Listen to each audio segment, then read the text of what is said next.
zamanlarda adeta dillere pelesenk olan "buğday artık evrimleşti, eskisi gibi değil" sözünün özünü merak ediyorsanız sizin için anlattığım bu videoyu izlemeden geçmeyin. İstiklal Caddesi'nde ıslak hamburger, Kadıköy'de döneri sarıp sarmalayan lavaş, 90'lar çocuklarının sokaklarda oynarken eline tutuşturulan margarin ve domatesin arasına sıkıştırıldığı bir parça. Hafta sonları gazete içinde bakkaldan eve gidene kadar yenen o köşe. İç Anadolu'da çiğ börek, Ege'de gevrek. Akdeniz'de tantuni, Karadeniz'de Laz böreği. Güneydoğu Anadolu'da lahmacun, Doğu Anadolu'da kete. İliklerimize kadar işleyen en güzel hatıralarımızın bir parçası adeta. Ben onsuz asla yaşayamam sıfatının söylendiği tek besin, aynı bir partner gibi. Başlangıçta çok güzel, güllük gülistanlık ancak sonlara doğru acı ve ızdırap verici. Hastalıklı ve toksik bir ilişki. Birlikte olmak çok yıpratıcı ancak onsuzluğu düşünmek bile yoksunluk hissinin zirvesi. Ne onunla ne onsuz. Ancak her ne kadar üzülürsen üzül, kaliteli bir yalnızlık toksik bir birliktelikten her zaman daha sağlıklıdır. Ömrün boyunca her gün üzüleceğine, her gün eziyet çekeceğine, her gün hastalığı düşüneceğine bir dönem yaşa acını bitsin gitsin. Hayatının tamamını zehir etmektense bırak hatıralarında güzel kalsın diye bir giriş yapsam ve sorsam bu besin sizce nedir? Cevabınız ne olurdu? Onun adı buğday.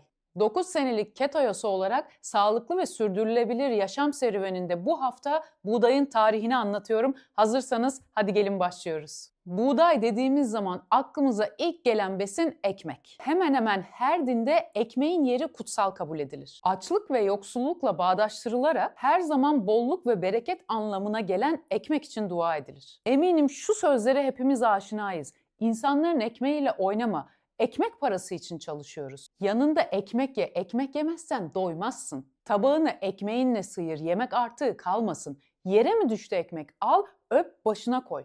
Nazara mı geldin? Başından çevir, köpeklere ver. Gerekirse tıbbi alanda kullan. Düştün mü? Kırık çıkık mı var? Hemen çiğne ağzında onu böyle tükürükle birleştir. Böyle bir hamur yap, yapıştır kırığın çıkığın üzerine, her derde deva. Öyle bir gıda ki bu ekmek, doğanın kendisinden üretilmediği halde, yani insan yapımı bir besin olduğu halde kutsallığı inanılmaz seviyede. Ya siz hiç yere marul düşürüp alıp öpüp başına koyan gördünüz mü? Ya da ekmek dışında hiç öpülen ve alına koyulan bir besin gördük mü? Görmedik. Ama ekmek çok kutsal. En ufak bir laf söylemesi bile yürek ister. Aslında günümüzde birçok ürünün içerisinde olmakla birlikte başlıca ekmek denildiğinde ilk aklımıza gelen buğday nasıl evrimleşti? Nasıl evrimleşerek günümüze kadar geldi? Nerede o eski buğdaylar? Dedelerimiz de atalarımız da yiyordu ama onlar bizim bugünkü başımıza gelen endüstriyel hastalıklarla karşılaşmıyorlardı. Bunun sebebi ne ola ki?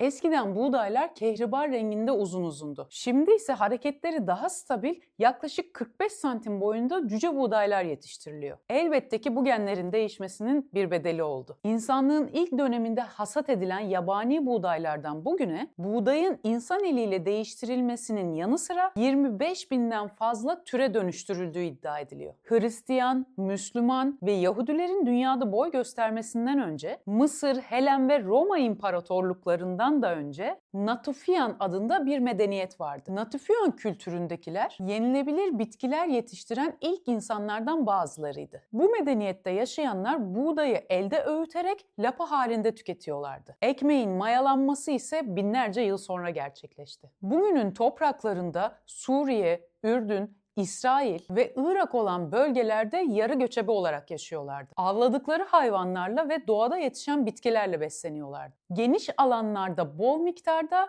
ve aynı zamanda yabani olarak yetişen bugünkü buğdayın atası olan siyezi topluyorlardı. Elde ettikleri siyezlerden bir sonraki yıl için kendi tespit ettikleri bölgelere ekmek sebebiyle tohumlarını sakladıkları varsayılıyor. Siyez zamanla bu medeniyetin kültürünün temelini oluşturarak avlanma ve doğadan toplama zorunluluğunu azalttı. Yabani tahıllar toplam yetiştirmeye geçiş göçer yaşamda değişmeye yol açtı. Bu durum ise tarımın başlangıcına işaret etti. Bir bölgede daha uzun süre yerleşik yaşama geçilmesi uygarlıkta bir dönüm noktasını oluşturdu. On binlerce yıl boyunca buğday mağaralarda, kulübelerde, kerpiçten yapılma evlerde ve insanların masalarında önemli bir yer tuttu. Önceleri siyez yetiştirilmeye başlandı.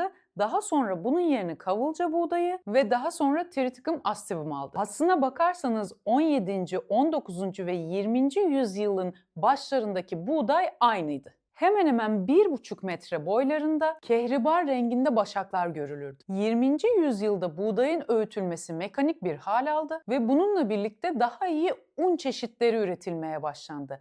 Ancak o zamanlarda bile içeriği bugünkü kadar değişmemişti. 20. yüzyılın sonlarına doğru gelindiğinde ise bambaşka bir sahneyle karşılaştık. Günümüzde karşılaştığımız endüstriyel hastalıkların hemen hemen tamamında başrolde olan buğday insanların müdahalesi sonucunda değiştirildi. Peki bunu niye yaptılar? Artan ürün talebini karşılamakla birlikte bunun yanında maliyeti düşürmek ve büyük çapta üretim yapılması amaçlandı. Tüm bunlar yapılırken değiştirilen buğdayın insan bedeni için sağlıklı olup olmadığı hiç göz önünde bulundurulmadı. Özetle uğradığı biyokimyasal farklılıklar ve buğdayın protein yapısındaki en ufak değişiklikler bile bağışıklık sistemimizde müthiş bir fark yarattı. Elbette negatif anlamda.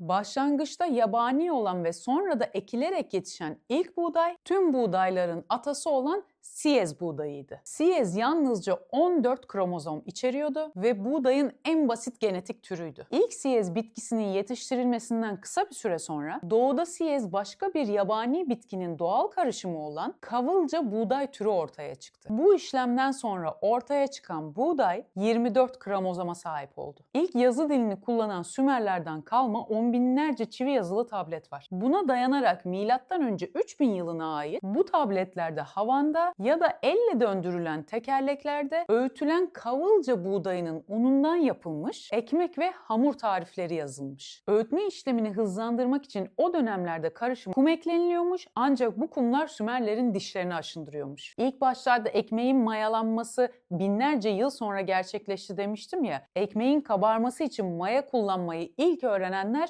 Mısırlılar. Hatta o dönemlerde Yahudiler Mısır'dan kaçarken yanlarına maya almayı unuttukları için çok uzun dönemler ekmeği mayasız tüketmek zorunda kalmışlar. İlerleyen zamanlarda kavulca buğdayı başka bir bitkiyle doğal olarak döllenerek kromozom sayısı 49'a çıkarılıyor. Yeni dünyaya baktığımızda ise elbette buğday doğal olarak ortaya çıkmıyor. Kristof Kolomb adamları 1943'te Puerto Rico'da ilk tohumları ekiyorlar. İspanyol keşifleri ise bir pirinç torbasının içinde yanlışlıkla karışmış olan buğday tohumlarını 1530'da Meksika'ya getiriyorlar. Ve daha sonra buğday Güneybatı Amerika'ya taşınıyor. 1602'den sonra da Püritenleriyle buğdayı Amerika'ya taşıyorlar. Bu şekilde buğday sınırlı ve zaman içindeki evrimiyle tüm dünyaya yayılmasını sürdürüyor. İnsan müdahalesiyle değiştirilen buğday günümüz koşullarında azotlu gübre ve haşere ilacı olmadan yetiştirilemez hale geldi. Özetle Natufianların buğdayı ile 21. yüzyılın buğdayı arasında gözle görülebilir farklar var. Az önce bahsettiğimiz gibi rüzgarda dalgalanan 1,5 metrelik altın başakların yerine 30 santim, 40 santim, 60 santimlik cüce buğdaylar var artık. Verimin artırılmasına yönelik değiştirilen tarımsal yöntemler başlangıçta kabul edilmese de sonrasında açlık çeken Hindistan, Pakistan, Çin, Kolombiya ve diğer ülkelerde bu değiştirilen buğday türündeki verimin yükselmesinin kabul edilmesini sağladı. Verim müthiş bir şekilde arttı, stokla ilgili hiçbir sorun yaşanmamaya başlandı. Bununla birlikte arz-talep dengesi sağlanınca da buğdayın fiyatı düştü. Bu geçen zaman içerisinde on binlerce melezleştirme işlemi sonrasında gluten yapısının genetik özellikleri de elbette değişti. Son 50 yılda hiçbir sağlık testine tabi tutulmadan insanlığın tüketimine sundular bu buğdayı. Her yapılan melezleştirme çalışması gittikçe artan genetik farklılıkları ortaya çıkardı. Günümüzdeki modern buğdayın %75'i karbonhidrat içerir. Protein ve sindirilemeyen lifleri yaklaşık %15 ila 20 arasındadır. Geri kalan ağırlık ise yağdan oluşur. Bu da çoğunlukla fosfolipid ve doymamış yağ asididir. Buğday tüketiminin sonuçları yalnızca dışarıdan gözle görünen kilo olarak tabir ettiğimiz yağlar değildir. Aynı zamanda bağırsaklardan karaciğere, kalp ve tiroid bezine kadar, hatta beyne kadar vücudumuzdaki hemen hemen her alana ulaşır. Aslında buğdayın vücudumuzda zarar vermediği hiçbir organ yoktur. Şimdi şunu diyebilirsiniz, Yaso tamam da ben tam tahıllı tüketiyorum. Tam tahıllı gıda tüketme önerisi alkolik bir insanın günde 1 veya 2 kadeh içki tüketebileceği önerisiyle aynıdır. Çoğu kilolu insana sorduğunuz zaman işte ben kola içmiyorum, abur cubur tüketmiyorum, haftada 5 gün egzersiz yapıyorum, yağlı gıdalardan uzak duruyorum, tam tahıllılarla besleniyorum ancak kilo vermediğim gibi bir de üstüne kilo alıyorum, niye olduğunu anlamıyorum dediklerini duyabilirsiniz. Tam tahıllı yiyeceklerin tüketilmesinin sağlıklı olduğunun öne sürülmesiyle kişilerin bel çevresindeki genişleme birbirine paraleldir. Günümüzde neredeyse marketlerde deterjan ve kozmetik reyonları haricindeki tüm reyonlarda buğday mevcut. Ketojenik beslenmede değil tüketmek neredeyse 5 metre bile yakınından geçmediğimiz, tüketmediğimiz için adeta mutlu olduğumuz bir besin buğday. Ne yoksunluğunu hissediyoruz ne de tüketme sebebiyle vücuda verdiği rahatsızlıkları hissediyoruz. Tüm hamur işlerinin elbette ki ana ham maddesi buğday ama günümüzde hemen hemen her kişinin neredeyse her gün tükettiği şey ekmek. Resmen bir bağımlılık. Gluten bölümünde anlattım nasıl bağımlılık yaptığını. Sadece sistemsel olarak da bağımlılık yapmıyor. Psikolojik taraftan da bir bağımlılığı var. Öyle bir kodlaması var ki bu ekmeğin. Ben ekmeksiz doymam. Ben ekmeksiz yaşayamam. Girişte bahsettim ya, bir partner gibi ben onsuz yaşayamam. Nasıl ya? Bu nasıl bir kodlama?